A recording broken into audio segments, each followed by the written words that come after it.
Well, the single loop way of handling this is to ask for an extension to the deadline. But that problem is just going to keep on coming up over and over.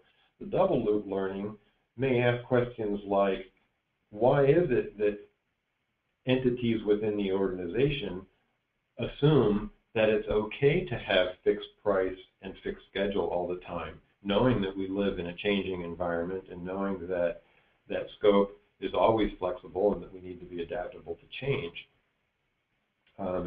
Maybe even questioning if the date is really inflexible. I don't know how many times I've seen a date become a thing with a life of its own, that initially somebody at a business level said, date's not that important, but let's just put a stake in the sand and say July 1st. And now July 1st, people start using that and make some dependencies on July 1st, and now there's this whole set of dominoes that are dependent on meeting some date.